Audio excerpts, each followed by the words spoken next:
Hi viewers, welcome back to our channel Dakshayani the singer. ఈరోజు అయితే నేను మీకు దొండకాయ పల్లి ఫ్రై ఎలా చేయాలని చూపించబోతున్నాను.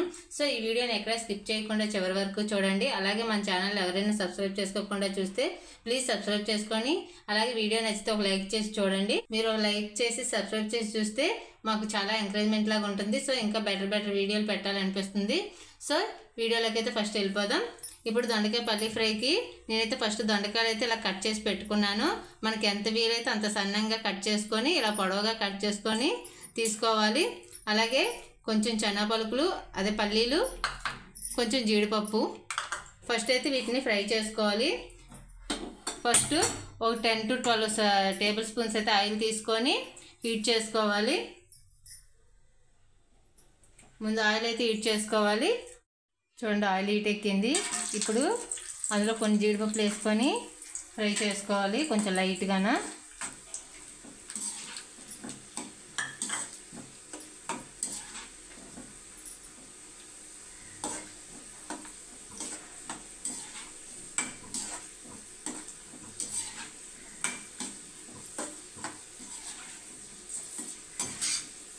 చూడండి, జీడిపప్పులు ఫ్రై అయిపోయి. ఆ ఫ్రై అయిపోయిన తర్వాత జీడిపప్పులని ఒక బౌల్లోకి తీసుకొని ఇప్పుడు అందులోనే పల్లీలు కూడా వేసుకొని కొంచెం లైట్గా ఫ్రై చేసుకోవాలి. పల్లీలు కూడా మంటను మీడియం ఫ్లేమ్లో పెట్టుకొని ఫ్రై చేసుకోవాలి. ఒక 2 minutes ఫ్రై చేస్తే సరిపోతుంది. ఎక్కువసేపు డీప్ ఫ్రై ఏమీ చేయవసరం లేదు. ఇవన్నీ పల్లీలు కూడా ఫ్రై అయిపోయి. పల్లీలు కూడా బౌల్లోకి తీసుకొని ముందుగా కట్ చేసి పెట్టుకున్న దొండకాయ ముక్కల్ని కొంచెం వేసి ఫ్రై చేసుకోవాలి.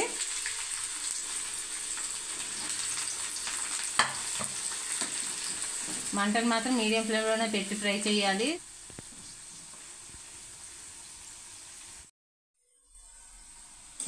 చూడండి, దొండకాయ ముక్కలు అయితే ఫ్రై అయిపోయి.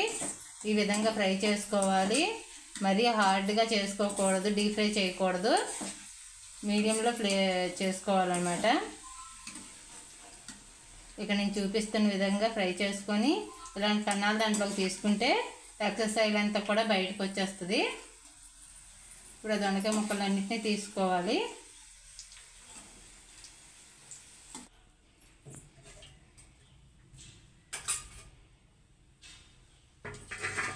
అలాగే మిగతా ముక్కలు కూడా ఫ్రై చేసుకోవాలి. ఇప్పుడు చూపించిన విధంగానే ఫ్రై చేసుకోవాలి అన్నిటినీ కూడా.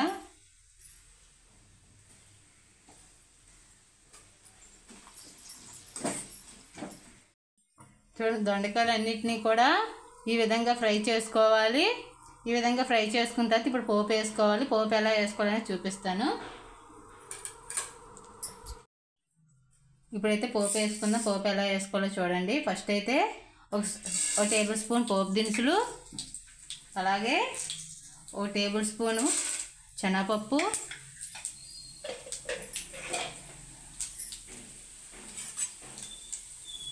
వేసుకున్న తర్వాత వీటిని కొంచెం ఒక్క 1/2 minute ఫ్రై చేయాలి. ఇవి కొంచెం లైట్గా వేగిన తర్వాత వీటిని ఇలా లైట్గా ఫ్రై చేసుకొని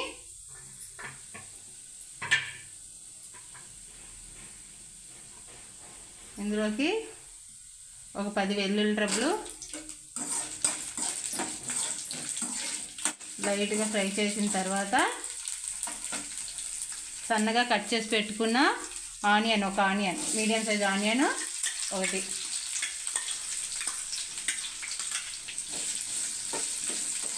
ఇప్పుడు ఈ ఆనియన్స్ లైట్ పింక్ షేడ్ వచ్చినంత వరకు కూడా ఫ్రై చేసుకోవాలి.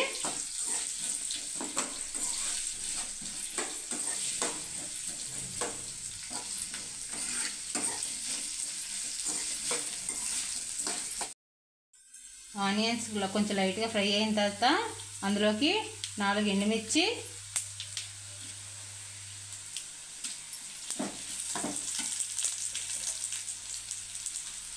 అలాగే కొంచెం కరివేపాకు,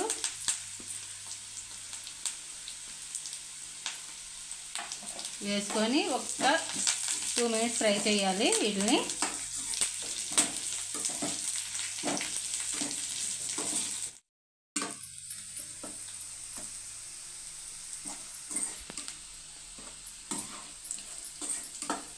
చూడండి ఆనియన్స్ అయితే ఫ్రై అయ్యాయి కదా. ఆనియన్స్ ఇలా ఫ్రై అయిన తర్వాత అందులోకి 1 టేబుల్ స్పూను సాల్ట్ యాడ్ చేసుకోవాలి.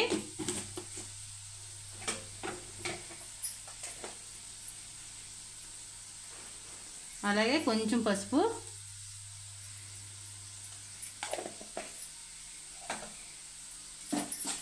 యాడ్ చేసుకొని 1 నిమిషం కలుపుకోవాలన్నమాట.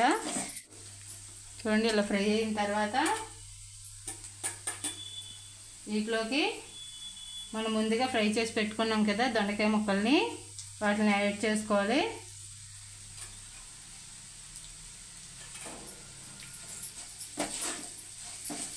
టూ మినిట్స్ అనేది ఫ్రై చేసుకోవాలి, ఆ ఉప్పు అది పట్టినంత వరకును. అలాగే ముందుగా ఫ్రై చేసి పెట్టుకున్న పల్లీలు జీడిపప్పు కూడా యాడ్ చేసుకోవాలి.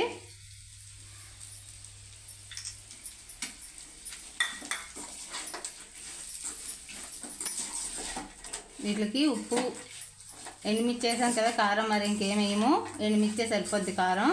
సో ఆ కారం ఉప్పు కూడా ఈ పల్లీలకి జీడిపప్పుకి దొండకాయలకి పట్టే విధంగా 2-3 మినిట్స్ అలా ఫ్రై చేసుకోవాలి, ఇట్లా కలుపుకోవాలి.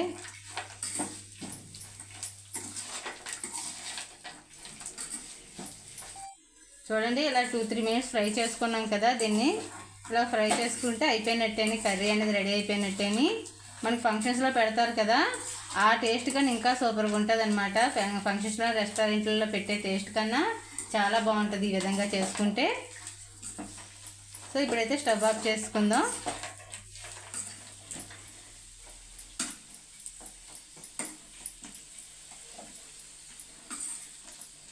దొండకాయ పల్లి ఫ్రై అయితే రెడీ అయిపోయింది.